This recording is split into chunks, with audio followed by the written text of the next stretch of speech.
donc Christine Verza. D'abord, je vous remercie infiniment de m'avoir invitée. Je suis vraiment très contente parce que moi, je fais un travail, un peu solitaire. L'idée, c'est un travail de recherche-action, c'est-à-dire j'ai de la recherche avant, de travailler, de travailler avec des personnes pour construire, des personnes autistes, pour construire un savoir et ensuite le transmettre. Donc maintenant, je suis vraiment... Oui ? Pas de problème. Je suis à la phase de la transmission. Alors évidemment, les connaissances, elles sont toujours en cours de construction, mais je suis passée à la phase de la transmission du savoir. Et donc, je suis très, très heureuse aujourd'hui de pouvoir vous parler de mon métier, donc, qui est d'orienter des personnes qui ont un TSA, non, de les orienter, de faire bilan d'orientation, bilan de compétences, qui est dans le titre. C'est la même chose, en fait. Ça ne se situe pas exactement au même moment du cycle de vie. Le bilan d'orientation est plutôt tôt dans le cycle de vie et le bilan de compétences pouvant avoir lieu à tout moment au cours du cycle de vie. Voilà. Alors, je vais commencer. Ce que je vais vous présenter aujourd'hui, ce sont des questions, des problématiques qui se posent lorsqu'on est confronté. Le mot est, bon, c'est pas le mot que je voudrais utiliser, lorsqu'on est en contact avec des personnes autistes qui cherchent à s'orienter. Elles se posent des questions, les familles se posent des questions, et il faut avoir en soi toute une armature intellectuelle et méthodologique pour pouvoir répondre de manière structurée aux questions. Donc voilà les questions, et je vous présenterai ensuite la manière dont j'y réponds, enfin dont j'essaie d'y répondre, quels sont les outils intellectuels dont je dispose pour répondre aux questions. Alors ces questions, la première, ce sont des parents qui parlent, pourquoi avec tous ces talents, mon enfant ne trouve-t-il pas sa place dans le marché du travail ? Question qui a été posée hier. Bon, première question. Deuxième petit texte, un peu long, c'est un mail que j'ai reçu la semaine dernière, et vous allez voir, il y a tout. Je m'appelle, je suis autiste, j'ai quitté mon emploi. Dans ma démarche de retour à l'emploi, je cherche à faire un bilan de compétences approfondi avec une personne réceptive à l'autisme afin que les résultats soient exhaustifs et m'aident à rebondir. J'ai tapé à la porte de nombreuses personnes ou structures, mais visiblement, le langage est un peu fleuri, je laisse un peu tout le monde sur le cul avec ma demande. Comme si les autistes n'avaient pas besoin de se payer le luxe de cet exercice, voir toutes leurs qualités. Il y a tout là-dedans. Donc, je décompose ça en deux types de questions. Pourquoi les bilans de compétences ou d'orientation existants pour les personnes neurotypiques sont-elles inefficaces avec les personnes qui ont un TSA ? Premièrement. Deuxièmement, qu'est-ce qu'un bilan de compétences adapté peut apporter à une personne qui a un TSA ? Et enfin, qu'est-ce qui est complexe dans l'inclusion professionnelle des personnes autistes ? On va essayer de sortir du yaka faucon pour comprendre comment on peut répondre de manière adaptée aux questions qui se posent. Alors, je ne me place que du point de vue du professionnel, des personnes autistes et des familles, et pas du tout du point de vue du marché du travail, que je prends comme une donnée. Je ne suis pas là pour révolutionner le marché du travail, c'est comme ça. Nous, on travaille de manière très empirique. La société est ce qu'elle est actuellement, et comment fait-on pour avancer ? Alors, première question. Pourquoi, avec tous ces talents, mon enfant ne trouve-t-il pas sa place dans le marché du travail ? Il faut absolument réfléchir à ce qu'est un talent et ce qu'est une compétence professionnelle que l'on peut mettre en œuvre dans un contexte professionnel. Et il faut avoir ça très clairement en tête, sinon c'est flou et on ne répond pas bien aux questions. Alors, voilà un schéma que j'ai fait un livre sur le sujet, que je présente et qu'il est très important d'avoir en tête. Je m'inspire de l'analyse systémique. Je ne sais pas si vous connaissez, je ne sais pas si ça se renseigne toujours, l'analyse systémique, mais voilà. L'idée, c'est qu'il y a des inputs, il y a des entrants qui sont à gauche, des talents, alors attendez, d'abord globalement, il y a des inputs, il y a une personne qui est le petit bonhomme qui court, qui monte l'escalier. Ensuite, cette personne agit, et elle agit dans l'environnement, et l'environnement rétroagit. Donc c'est ce qui s'appelle une boucle de rétroaction, et une compétence, c'est un système dynamique, c'est pas statique. Si on ne l'entretient pas, elle se dégrade. Donc c'est un système dynamique qu'il faut en permanence alimenter. Alors, reprenons. qu'est-ce qu'une compétence? Ce sont des inputs. Ces inputs, quels sont-ils? Des talents, voilà le mot, des capacités cognitives, des particularités sensorielles, des qualités personnelles. Dans le bilan de compétences, il y a toujours un petit chapitre sur les qualités, des savoirs, des savoir-faire, des savoir-être et des ressources externes, carnet d'adresses, liste des anciens élèves, etc. Bon. Tous ces ingrédients sont présents. Mais ces ingrédients, il faut les mobiliser dans l'action. D'accord ? Je vous donne un exemple. Un chirurgien qui a des talents, des savoirs, 10 ans d'études, un beau diplôme.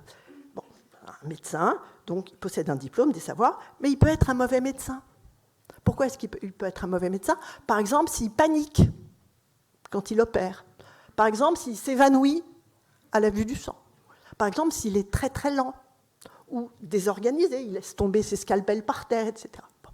Donc, on peut avoir tous les ingrédients, mais avoir un output assez décevant. Donc, une chose très importante, c'est la compétence se révèle dans l'action. Et en général, oui, j'ai mis en vert savoir, savoir-faire, savoir-être. Ça, c'est la définition un peu de base de ce qu'est une compétence, mais vous voyez qu'on est un petit peu à côté de la plaque. Alors, c'est très, très intéressant parce que le savoir-être, c'est ce qu'on reproche aux personnes autistes. Alors, l'expression est horrible, mais on leur reproche leur manque de savoir-être. Vous voyez la violence du mot. Et donc, on les bourre de savoir-être, on les bourre de compétences sociales, de compétences professionnelles, mais tout ça, ce ne sont que des inputs, et on peut être à côté de la plaque si on garde seulement en tête ce modèle de la compétence. Voilà. Alors, une autre question, c'est qu'on ne s'auto-proclame pas compétent. C'est l'environnement qui valide la compétence, qui nourrit la motivation. Or, les personnes autistes, souvent, ne perçoivent pas les signaux faibles de l'environnement qui leur disent qu'ils sont bons, qu'ils sont compétents. Et c'est la raison pour laquelle le conseiller, qui est entouré en vert, est là pour servir d'environnement de substitution.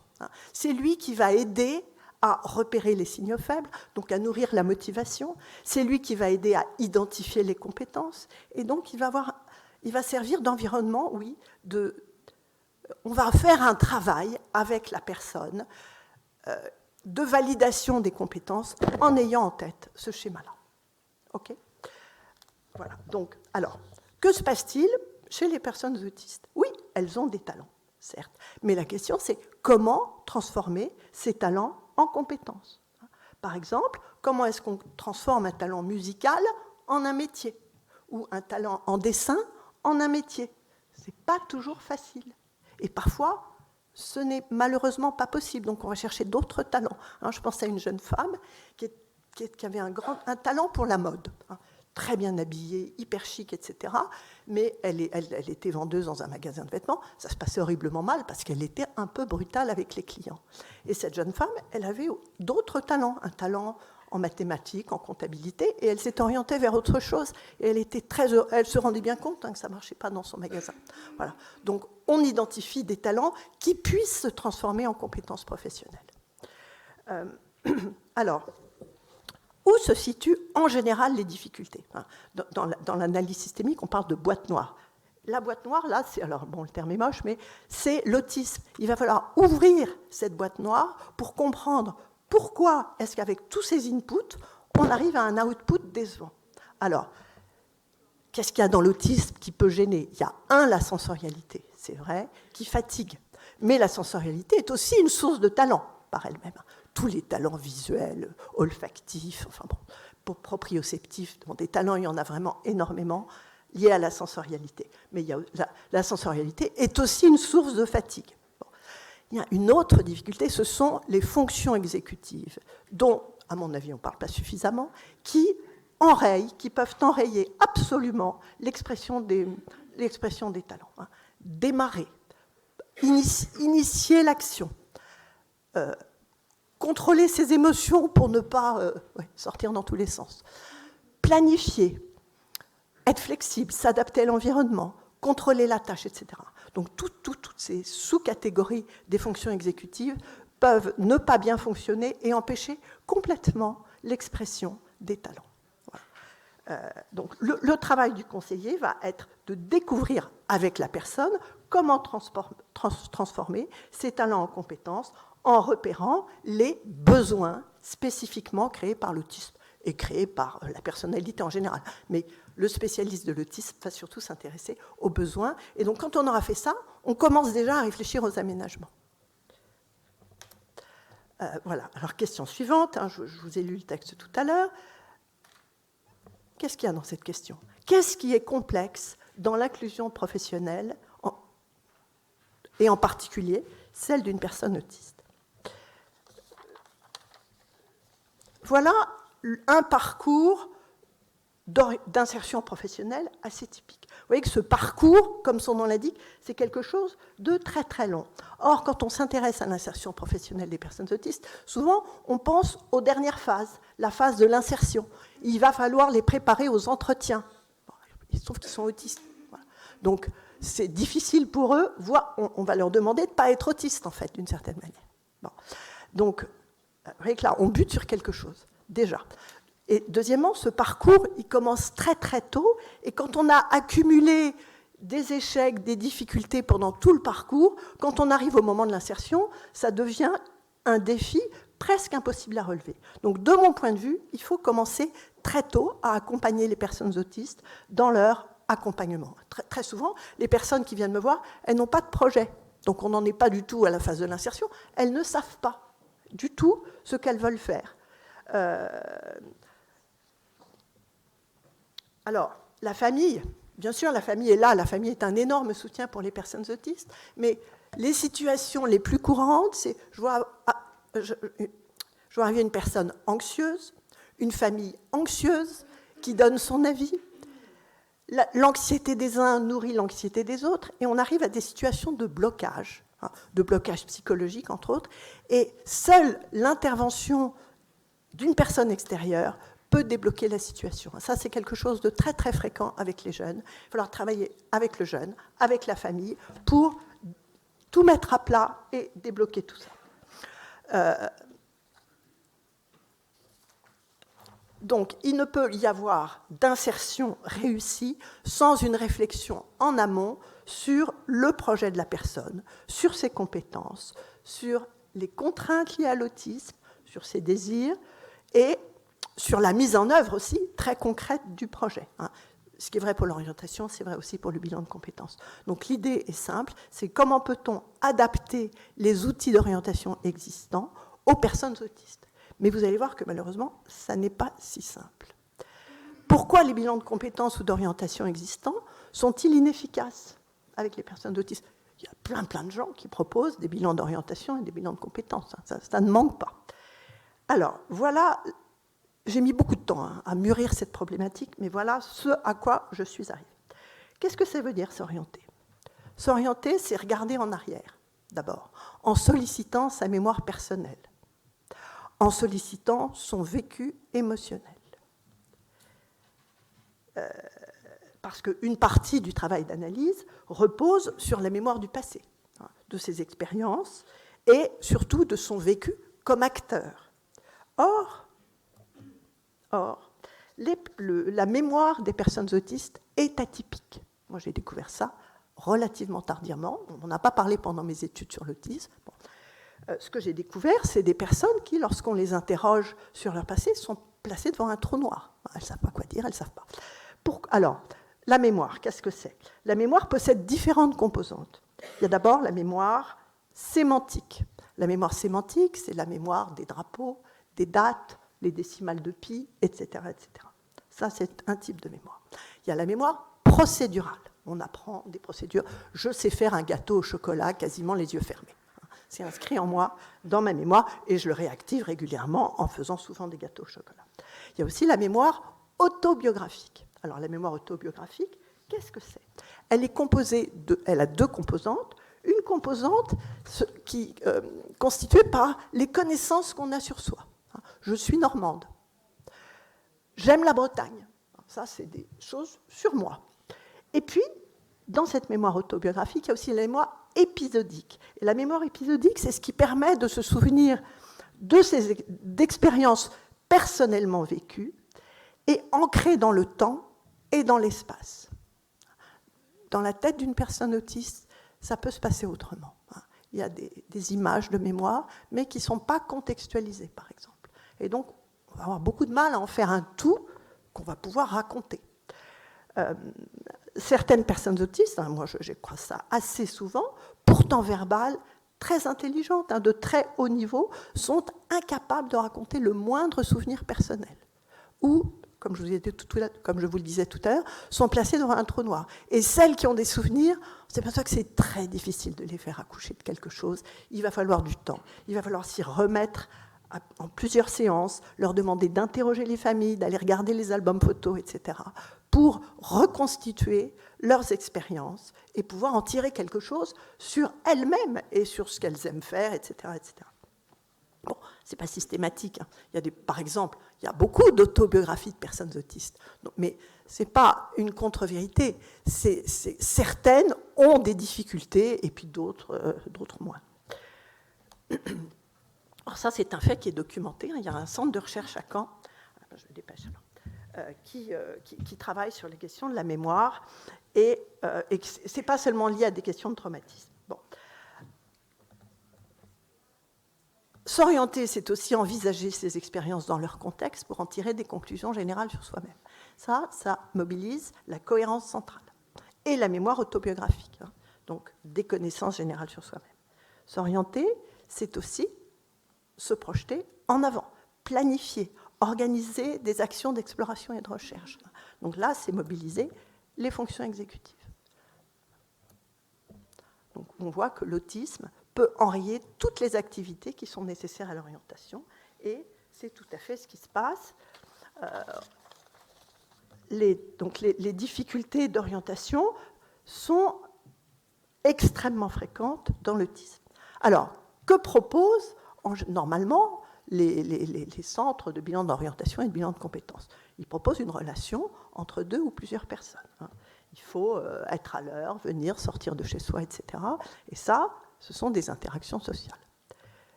L'accompagnement classique, c'est aussi un exercice, mais classique ou non classique, un exercice intense de communication. Ce n'est pas seulement un exercice intense. Il faut puiser au fond de soi des mots pour se dire ce qui vous motive, ce qu'on sait faire, ce qu'on aime. Tout ça, c'est très très difficile pour une personne autiste. Donc, voilà, difficulté de communication. Donc vous voyez qu'il y a une tentation immense pour tout le monde, c'est de décider à la place des personnes autistes de ce qui est bon pour elles. Voilà. Y compris de la part du conseiller.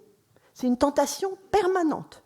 Bon, je ne parle pas des autres. Voilà. Donc la conclusion, c'est que ces spécificités engendrent la situation paradoxale suivante. Les personnes autistes sont celles qui ont le plus besoin d'outils d'orientation et ce sont celles qui en bénéficient le moins. Voilà. Donc c'est l'objet de mon travail, fournir aux conseillers des outils. Alors la démarche d'orientation, je passe un passé, présent, futur. Je vais quand même parler de ça. Qu'est-ce qu'un bilan d'orientation peut apporter à une personne autiste? Voilà un schéma. Premièrement, trouver un emploi. C'est l'objectif primaire, c'est l'objectif final, c'est l'objectif que l'on va pouvoir évaluer à la fin, trouver un métier. Le bilan va faciliter la recherche d'emploi puisqu'on aura absolument tous les matériaux pour les lettres de motivation, les entretiens, etc. Bon. Deuxièmement, le bilan va faire que la personne va verbaliser énormément ses choix. Toute la discussion sur l'autisme va permettre de clarifier les besoins d'accompagnement et va apprendre à les exprimer sur son lieu de travail. Donc vous voyez qu'on va organiser ses pensées pour pouvoir justifier ensuite de ses choix. Verbaliser stimule la mémoire, stimule l'encodage, le stockage et le rappel de la mémoire. Donc c'est beaucoup plus facile, quand on a dit les choses une fois, de les répéter, y compris hors contexte. Ça force aussi la personne à sortir de son monde, d'imagination un petit peu hors sol, pour revenir aux faits, à la réalité, et parler de soi et de ses expériences. Et puis, en verbalisant, on développe ses compétences cognitives, on développe la flexibilité mentale, on développe l'imagination, on catégorise, on hiérarchise, on planifie, etc., etc. Autre bénéfice, se motiver, améliorer la confiance en soi.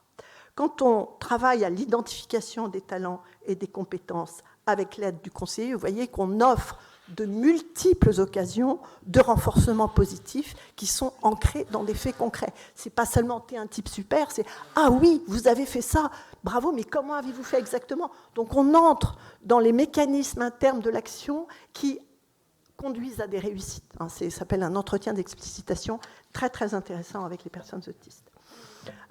La personne peut à nouveau reconstruire son passé de manière positive. Quand elle pense à leur passé, souvent, c'est une série de catastrophes, et on va reconstruire ensemble le passé de manière positive, et donc gagner en motivation et en estime de soi. La personne va aussi développer son autonomie, prendre en main son destin. Ça, c'est toute la question de l'empowerment. Moi, j'ai sans cesse en tête le fait qu'il faut que les personnes deviennent autonomes, apprennent à s'orienter, et que tout le travail qu'on fait ensemble, elles soient capables de le réitérer dans d'autres circonstances. Et puis, enfin, dernier point, construire une identité positive. Il y a dans l'autisme souvent un trouble de l'identité qui est un peu lié à la sensorialité éclatée, au problème de généralisation, à la question de la mémoire. Quand on n'a pas de mémoire, on ne sait pas qui on est. Donc tout ce travail va aider à une meilleure conscience de soi et donc à un discours sur soi qui sera beaucoup plus positif. J'ai une dernière slide et ensuite j'aurai fini. Ça, c'est la cerise sur le gâteau. C'est la question de l'inclusion.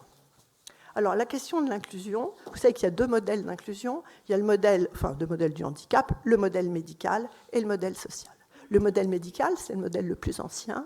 Le handicap, c'est une pathologie et il faut remédier à cette pathologie. En gros, on donne un fauteuil roulant. Bon, donc, appliqué à l'autisme, la remédiation, ça va être des groupes de compétences sociales, par exemple. L'autre approche, c'est le modèle social. C'est à la société de s'adapter à la personne, et la personne, elle est en droit d'attendre des adaptations de la part de la société. Donc, concernant l'autisme, ça conduit à chercher des adaptations. Donc, le modèle social paraît être le plus pertinent pour l'autisme. Je suis beaucoup plus nuancée que cela. Je pense qu'il faut être très à l'écoute de la personne. Il y a des personnes qui souhaitent continuer leur travail de normalisation, et d'autres personnes qui veulent être prises telles qu'elles sont. Et donc la problématique n'est pas du tout la même que celle des enfants. Les enfants, on ne leur demande pas leur avis, on leur demande d'apprendre à parler, d'apprendre à faire un tas de choses. Chez les adultes, c'est complètement différent. Et donc le travail du conseiller va être le suivant. Premièrement, que souhaite la personne en matière d'adaptation ? Et il faut se tenir au plus près de ses désirs. Respecter son souhait de taire le handicap, par exemple, si c'est le cas. Et rendre les dispositifs d'inclusion les plus discrets possibles. D'autres acceptent leur autisme, voire même le revendiquent ouvertement. Et donc, rester proche de ses désirs. Deuxième question, quelles sont ses possibilités d'ajustement au contexte ? Est-ce qu'elle peut ? Est-ce que vous jugez qu'elle est capable ? Oui, de s'adapter à tel métier. Et puis, troisième question, quelles sont les possibilités d'ajustement de l'environnement à la personne ? Certains environnements sont plus adaptables que d'autres. Par exemple, quand on est dans le commerce, difficile, parce que les clients, on ne va pas leur dire blabla. Bon, donc, il va falloir tenir ces trois points en même temps pour essayer de trouver l'espèce de barycentre qui va faire qu'on va trouver le métier qui nécessite le moins d'adaptation possible et qui correspondent évidemment aux souhaits de la personne. Voilà, je vous remercie. Merci beaucoup, Madame Berza.